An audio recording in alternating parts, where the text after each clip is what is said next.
Welcome back to my YouTube channel. आज हम पढ़ने वाले हैं साइनोबैक्टीरिया। तो साइनोबैक्टीरिया की अगर मैं बात करता हूँ तो सबसे पहले जब टू किंगडम क्लासिफिकेशन आया था तो टू किंगडम जो क्लासिफिकेशन था उसने साइनोबैक्टीरिया को इंक्लूड किया था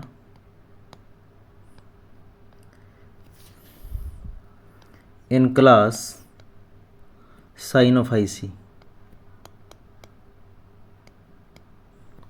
और मिक्सोफाइसी।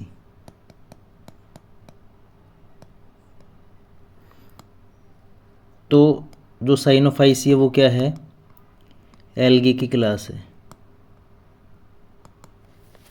उसके बाद में now it is placed in Monera.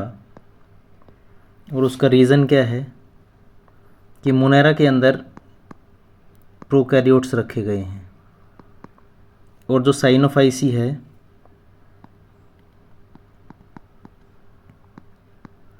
वो एक प्रोकैरियोटिक ऑर्गेनिज्म है। दूसरा, जो साइनोबैक्टीरिया जो नाम था इसका वो सजेस्ट किया था, name suggested by ICNB, international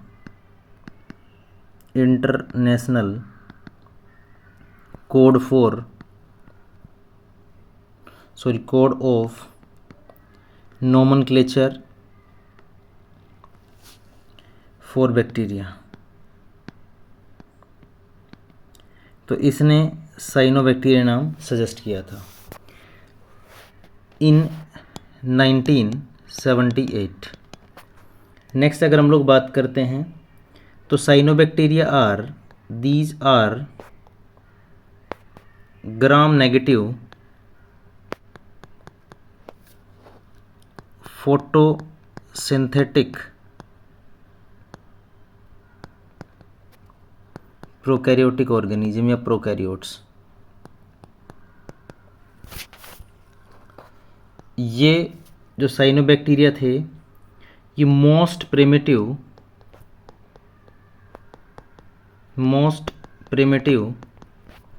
oxygenic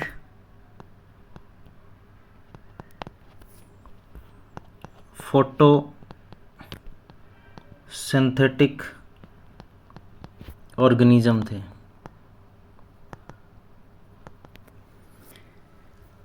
ये फर्स्ट ऑर्गेनिज्म थे जिन्होंने ऑक्सीजन को लिबरेट किया था किसके अंदर? एटमॉस्फेयर के अंदर। इससे पहले कोई भी ऑर्गेनिजम्स ऐसे नहीं थे जिन्होंने ऑक्सीजन को रिलीव किया था किसके अंदर? एटमॉस्फेयर के अंदर। तो इससे पहले जो बैक्टीरिया थे मोनेरा के अंदर जो रखे जाते थे तो उनकी अगर मैं बात करता हूँ तो वो कुछ बहुत सारे ऐसे भी थे जो अपना फूड जो थे वो खुद प्रिपेयर करते थे। लेकिन बात आती है कि फूड के साथ साथ में जो ऑक्सीजन रिलीज़ करने वाला पहला ऑर्गेनिज्म जो था वो कौन था? साइनोबैक्टीरिया थे। तो साइनोबैक्टीरिया की अगर मैं बात करता हूँ तो साइनोबैक्टीरिया जो है इसके अंदर मेम्ब्रेन बाउंडेड एक स्ट्रक्चर पाई जाती है। उस स्ट्रक्चर को हम लोग कहते हैं थाइलेकोइड। और थाइलेकोइड जो होता है इसकी सरफेस के ऊपर क्या पाए जाते हैं? पिगमेंट्स पाए जाते हैं। तो अगर मैं पिगमेंट्स की बात करता हूँ इसके अंदर तो पिगमेंट्स के अंदर सबसे पहले होता है क्लोरोफिल ए।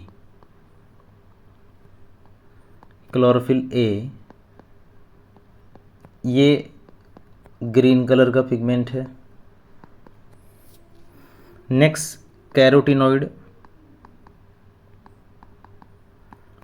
तो कैरोटिनॉइड जो होता है वो येलो पिगमेंट है।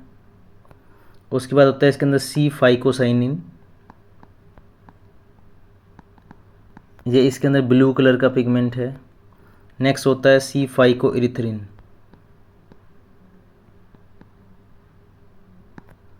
ये इसमें रेड कलर का पिगमेंट होता है।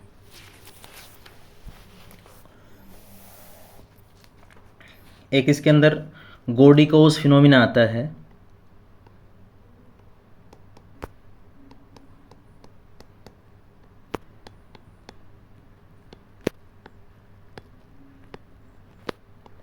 अगर मैं उसकी बात करता हूँ तो ये इसका दूसरा नाम होता है कॉम्प्लीमेंट्री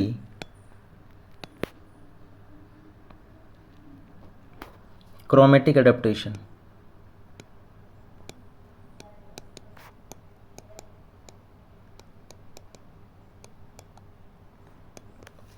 तो इसके अकॉर्डिंग क्या आता है, ये कहता है कि जो साइनोबैक्टीरिया है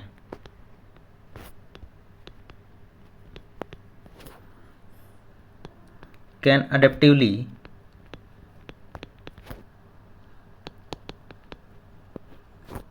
change their body color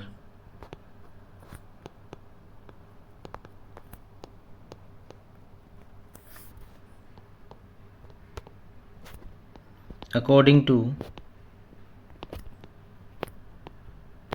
different wavelengths of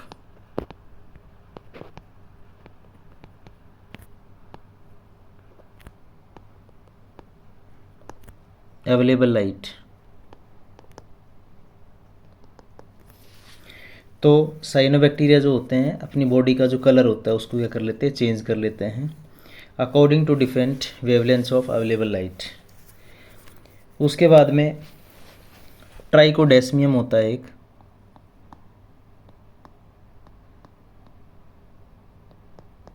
ये एक स्पीसीज ऑफ क्या है, साइनोबैक्टीरिया है। इसकी वजह से सी का जो वाटर है वो रेड कलर का होता है, क्योंकि ये रेड कलर की एक क्या है, साइन ऑफ आईसी। उसके बाद में अगर हम लोग बात करते हैं इसकी स्ट्रक्चरल ऑर्गेनाइजेशन की, तो स्ट्रक्चर ऑर्गेनाइजेशन जो है इसकी वो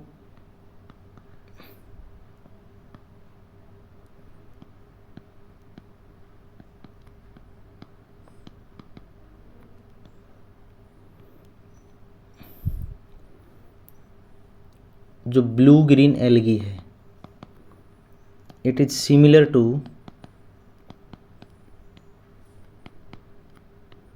ग्राम negative you bacteria.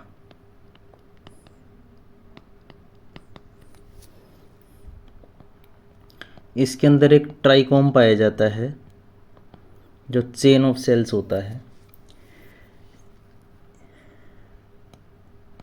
Is surrounded by, जो एंड टू एंड प्रेजेंट होता है ये, सराउंडेड बाय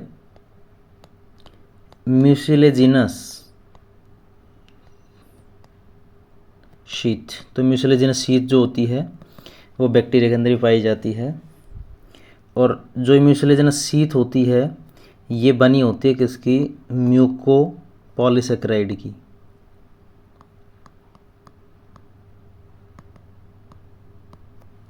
ठीक है, या आप लोग इसको पैक्टिक एसिड भी बोल सकते हो। इसकी जो सेल वॉल है साइनोबैक्टीरिया की वो बाइलेयर्ड होती है।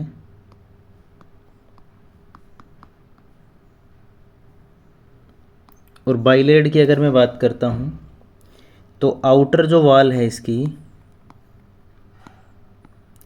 वो बनी होती है लाइपो पॉलीसेकेराइड की,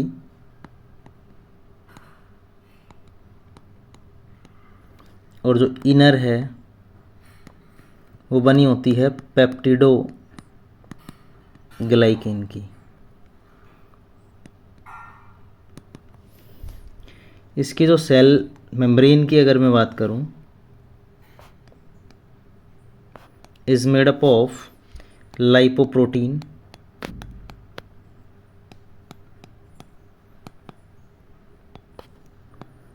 that is like you bacteria.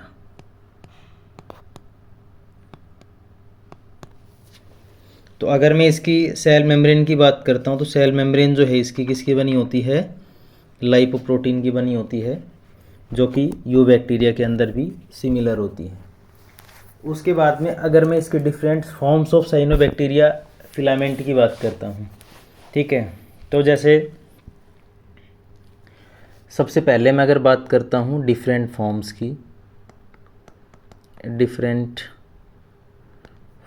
की, तो इसके अंदर सबसे पहले आता है यूनिसेलुलर।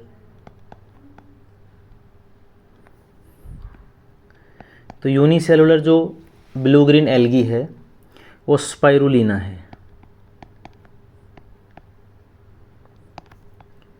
तो स्पाइरुलिना की अगर मैं बात करता हूँ तो इसके अंदर ये एक एडिबल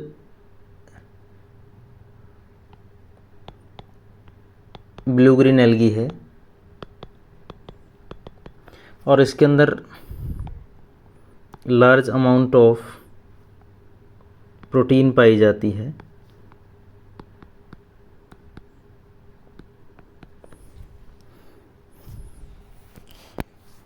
तो इसके अंदर it is used as fodder for cattle.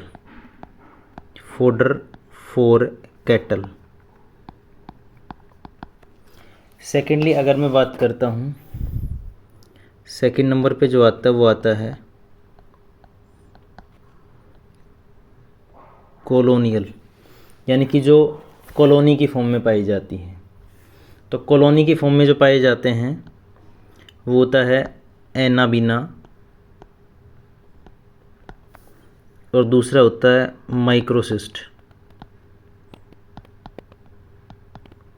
Microcystis. उसके अलावा एक ऑसिलेटोरिया है,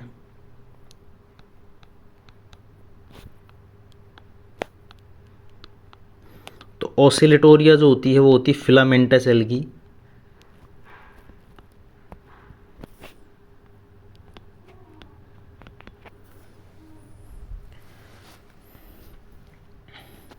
और ऑसिलेटोरिया जो है वो अप्रॉक्स 80 डिग्री सेल्सियस टेम्परेचर के ऊपर भी सर्वाइव कर सकती है। तो एक हॉट वाटर स्प्रिंग जो होता है उसके अंदर ये मिल सकती है। उसका रीज़न क्या है कि इसके अंदर जो प्रोटीन पाई जाती है वो होमोपोलीमर है।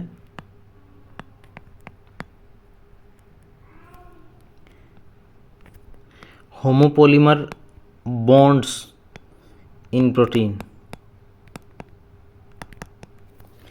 ठीक है।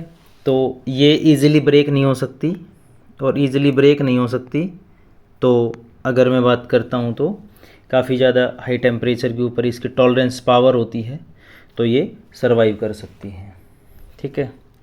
उसके बाद में इसका जो साइटोप्लाज्म है, साइटोप्लाज्म ऑफ साइनोबैक्टीरिया, तो साइटोप्लाज्म इसका दो फॉर्म के अंदर एग्जिस्ट करता है। एक होता है इसमें पेरिफेरल साइटोप्लाज्म। तो पेरिफेरल का मतलब होता है जो कॉर्टेक्स वाले हिस्से के अंदर होता है, ठीक है। तो इसका दूसरा नाम जो आता है वो आता है क्रोमोप्लाज्म।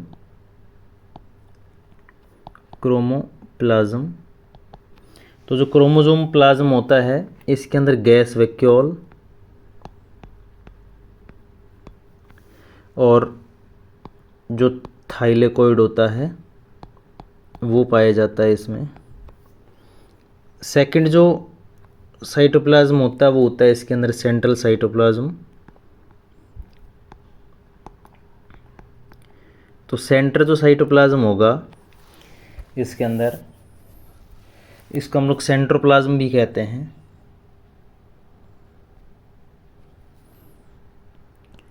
इसको सेंट्रोप्लाज्म भी कहते हैं। और इसके अंदर जो पाया जाता है वो न्यूक्लियोइड पाया जाएगा। तो इसका फर्स्ट टाइप का न्यूक्लियस होता है, प्लस में इसके अंदर राइबोसोम्स पाए जाते हैं जो 70s होते हैं, ठीक है। तो ये जो न्यूक्लियोइड वाला रीजन है, न्यूक्लियोइड और जो राइबोसोम्स होते हैं वो इसके अंदर एज स्कैटर्ड फॉर्म में पाए जाते हैं जो कि घूमते रहते हैं। उसके बाद अगर मैं बात करता हूँ तो इसके अंदर जो गैस वैक्यूल है, ठीक है, तो गैस वैक्यूल जो होती है वो एयर कंटेन करती है, जिसके अलावा ये इजीली क्या कर सकता है, बायोन्सी प्रोवाइड करता है, और ब्लू ग्रीन एल्गी जो होती है वो फ्लोट करती रहती है किसके अंदर, वाटर के अंदर। और थाइलेकोइड्स जो होता है वो तो पता ही होगा आपको कि पिगमेंट्स इसकी सरफेस पे पाए जाते हैं, तो इसका जो फोटोसिंथेटिक जो ऑर्गेनेल है वो थाइलेकोइड होता है। इसके अलावा अगर मैं बात करता हूँ कि जो गैस वैक्यूल है ये पर्पल और ग्रीन फोटोसिंथेटिक बैक्टीरिया जो होते हैं उसके अंदर भी पाई जाती है। उसके अलावा इसके अंदर जो स्टोर्ड फूड है, ठीक है, तो स्टोर्ड फूड की अगर मैं बात करता हूँ तो एक होती है अल्फ़ा ग्रेन्यूल। तो अल्फ़ा ग्रेन्यूल जो है it is made up of cyanophycean sheet या साइनोफाइसियन स्टार्च, ठीक है, जो सिमिलर होती है किससे, ग्लाइकोजन से। तो एक तो फूड इसकी फॉर्म में स्टोर रहता है, दूसरा होता है बीटा ग्रेन्यूल। तो बीटा ग्रेन्यूल जो होता है अगर मैं उसकी बात करता हूँ तो ये फैट ड्रॉपलेट्स जो होते हैं वो इसके अंदर स्टोर रहते हैं। तो ये इस तरीके से इसके अंदर पाए जाने वाला ये दो फॉर्म्स के अंदर इसके अंदर जो फूड स्टोर रहता है वो इसके अंदर होता है। नेक्स्ट अगर हम लोग इसका इम्पोर्टेंट फीचर एक और आता है जिसको हम लोग नाइट्रोजन फिक्सेशन कहते हैं। तो नाइट्रोजन फिक्सेशन की अगर मैं बात करता हूँ, नाइट्रोजन जो फिक्सेशन है अगर हम लोग इसकी बात करते हैं तो नाइट्रोजन फिक्सेशन का मतलब होता है कि नाइट्रोजन जो है उसको कन्वर्ट किया जाता है, ठीक है, नाइट्रोजनस कंपाउंड के अंदर like amino acids, nitrites etcetera, ठीक है, लाइक अमीनो एसिड्स, नाइट्रेट्स। तो जो एटमॉस्फेयर के अंदर जो नाइट्रोजन प्रेजेंट होती है वो इस फॉर्म के अंदर एग्जिस्ट करती है, ट्रिपल बॉन्ड की फॉर्म में। तो किसी भी प्लांट के लिए ज़रूरी, किसी प्लांट्स के पास में कोई भी इस टाइप का फिनोमिना नहीं होता, ना कोई एंजाइम्स होता है जो इसको ब्रेक कर दे, N2 को तोड़ दे। और जब तक N2 को ब्रेक नहीं किया जा सकता इससे आप कोई भी कंपाउंड्स फॉर्म्स नहीं कर सकते। तो साइनोबैक्टीरिया की अगर मैं बात करता हूँ या कुछ पर्टिकुलर टाइप के बैक्टीरिया होते हैं जिसके पास में नाइट्रोजनेज नाम का एक एंजाइम होता है जो इस को तोड़ के और डिफरेंट कंपाउंड्स की फॉर्म में कन्वर्जन कर देता है, तो उस फॉर्म को प्लांट जो होते हैं वो यूज़ कर लेते हैं, ठीक है। तो ये जो नाइट्रेट्स होते हैं ये जो सॉइल होती है इसकी फर्टिलिटी क्या करते हैं, इंक्रीज़ करते हैं। अब सेकेंडली अगर मैं बात करता हूँ कि जो ब्लू ग्रीन एल्गी है उस ब्लू ग्रीन एल्गी के अंदर एक सेल पाई जाती है स्पेशलाइज, जिसको हम लोग हेट्रोसिस्ट कहते हैं, हेट्रोसिस्ट।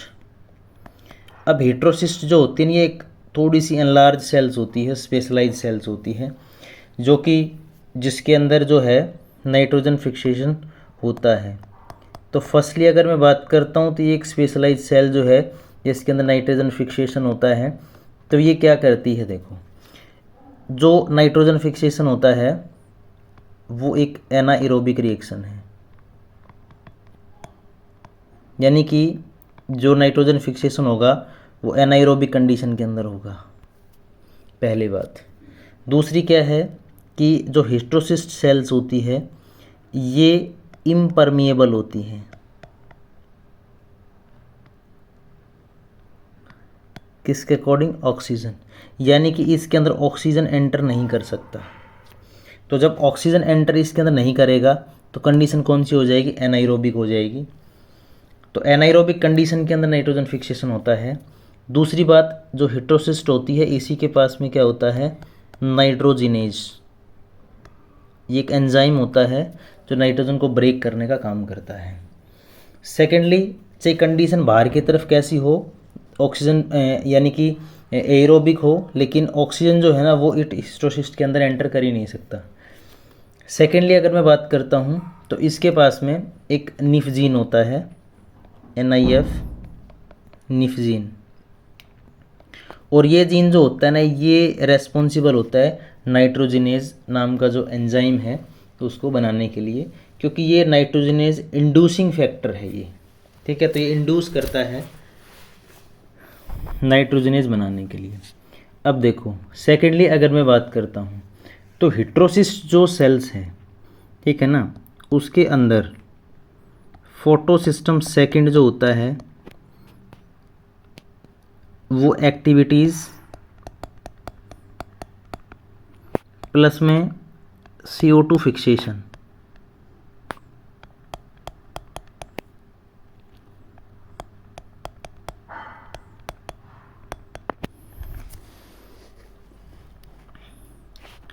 ये जो है ये वेजिटेटिव सेल करती हैं।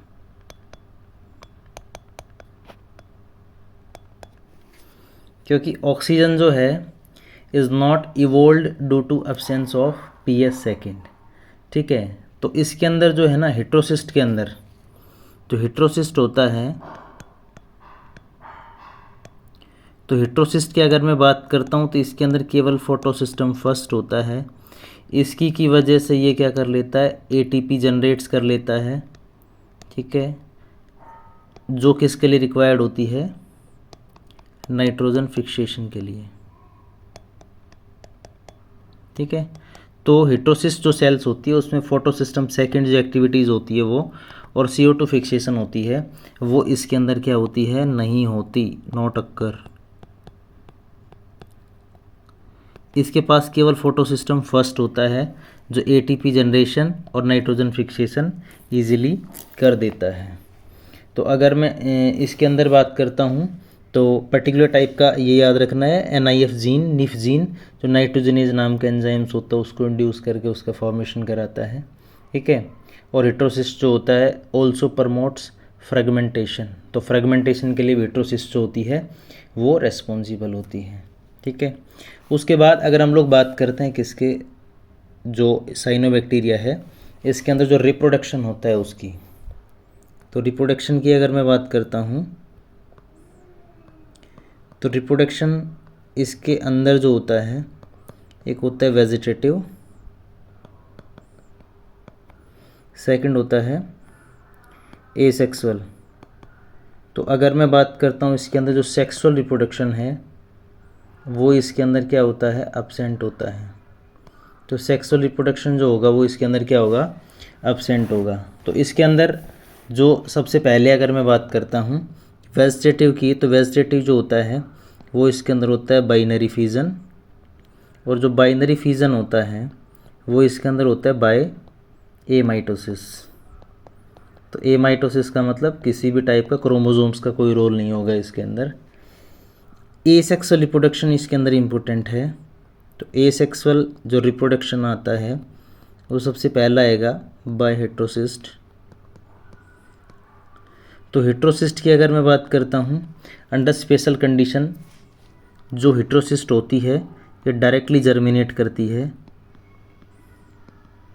और ब्लू ग्रीन एल्गी का फॉर्मेशन करती है। सेकंड अगर मैं बात करता हूँ, एक होता है हार्मोगोनिया, हार्मोगोनिया। तो इसके अंदर अगर मैं बात करता हूँ तो एक नेक्रिडिया है, नेक्रिडिया। तो नेक्रिडिया की अगर मैं बात करता हूँ तो एक स्पेशल टाइप की क्या है, सेल्स होती है जो biconcave mucilage field dead cells है, ठीक है, जो कि जो ट्राइकोम है उसकी सेल्स के बीच में इनका फॉर्मेशन होता है। तो जो फिलामेंट्स होता है वो ब्रेक हो जाता है किसके अंदर, हार्मोगोनिया के अंदर। तो हार्मोगोनिया जो होता है उसके द्वारा भी एसेक्सुअल रिप्रोडक्शन होता है।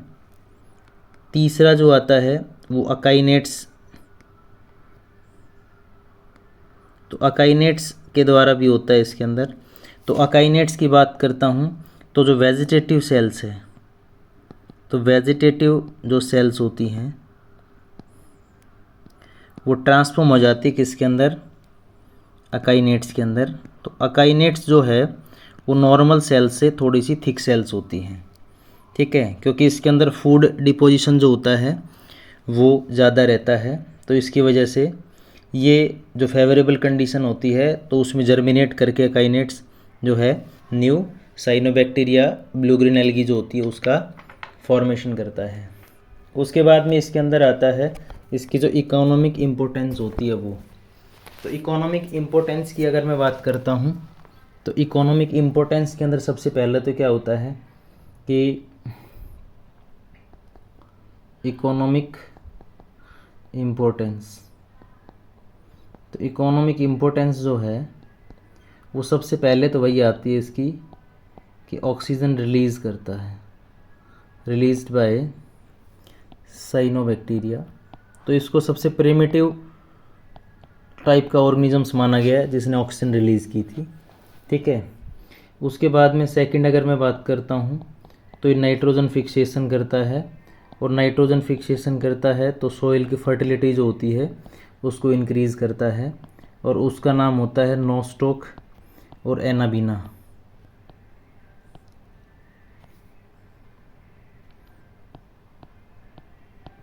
एनाबीना जो होती है ये दो टाइप के साइनोबैक्टीरिया होते हैं। उसके अलावा इसको as a source of protein source की फॉर्म में यूज़ किया जाता है, ठीक है, जिसको एग्जांपल स्पाइरुलिना आता है। जो स्पाइरुलिना जो होता है इससे हम लोग क्या मतलब इसके अंदर क्या होता है, प्रोटीन कंटेंट ज़्यादा होता है, तो एज ए फोडर की फॉर्म में भी यूज़ किया जाता है, एज ए टॉनिक की फॉर्म में भी यूज़ किया जाता है। दूसरा क्या होता है कि ये जो है जो सॉइल होती है उसकी फर्टिलिटी बढ़ाने के साथ साथ में ये एक एसिडिक केमिकल भी रिलीज करती है। तो सॉइल का जो एल्कलाइन नेचर होता है उसको भी ये कम करती है, ठीक है। तो नोस्टॉक जो है वो, ठीक है, इसके लिए यूज़ किया जाता है। उसके अलावा ग्रीन मैन्योर की फॉर्म में यूज़ की जाती है। उसके अलावा ये टॉक्सिक रिलीज़ करती है, ठीक है, जो मॉस्किटो लार्वा है, ठीक है। ऐसे अगर मैं बात करता हूँ कि ओसिलेटोरिया जो होता है, ओसिलेटोरिया जो है वो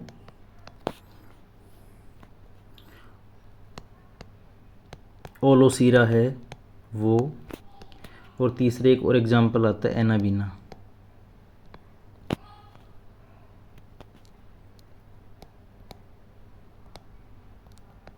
ठीक है, तो ये टॉक्सिक रिलीज़ करती है, और ये जो टॉक्सिक होता है ये जो लार्वा होता है मॉस्किटो के उसको किल कर देता है वाटर के अंदर, ठीक है। बट ये क्या होता है कि इस इकोनॉमिक इम्पोर्टेंस के साथ साथ इसके कुछ क्या होते हैं, हार्मफुल इफ़ेक्ट्स भी होते हैं। तो जैसे अगर मैं हार्मफुल इफ़ेक्ट्स की बात करता हूँ तो हार्मफुल इफ़ेक्ट्स की अगर मैं बात करता हूँ तो इसके अंदर जैसे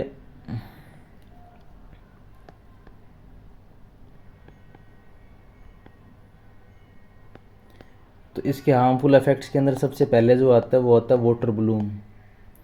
तो वाटर ब्लूम के केस में क्या होता है कि जैसे ये सी है तो इसकी सरफेस के ऊपर इसकी एक्सेस क्या हो जाती, ग्रोथ हो जाती है, ठीक है, जिसको एल्गल ब्लूम भी हम लोग कहते हैं। तो इसके अंदर क्या होता है कि ये मेनली ब्लू ग्रीन एल्गी के द्वारा ही होता है, ठीक है। और इससे क्या होता है कि एक तो ये जो सनलाइट जो इस वाटर के अंदर जानी चाहिए वो प्रॉपर तरीके से नहीं जा पाती, ठीक है। कई बार क्या होता है कि एक टॉक्सिक सब्सटेंस भी रिलीज़ कर देती है यहाँ पे इसके अंदर, जिसकी वजह से जो अदर जो ऑर्गेनिज्म है एक्वेटिक एनिमल्स है वो इसमें डेड हो जाते हैं। उसके अलावा अगर मैं बात करता हूँ तो ये it also gives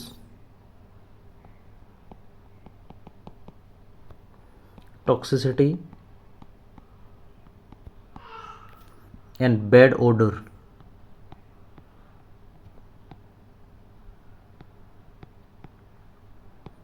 to the water.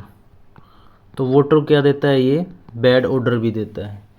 ठीक है। तो उससे एक तरीके से क्या होता है कि एयर पोल्यूशन भी होता है। ठीक है।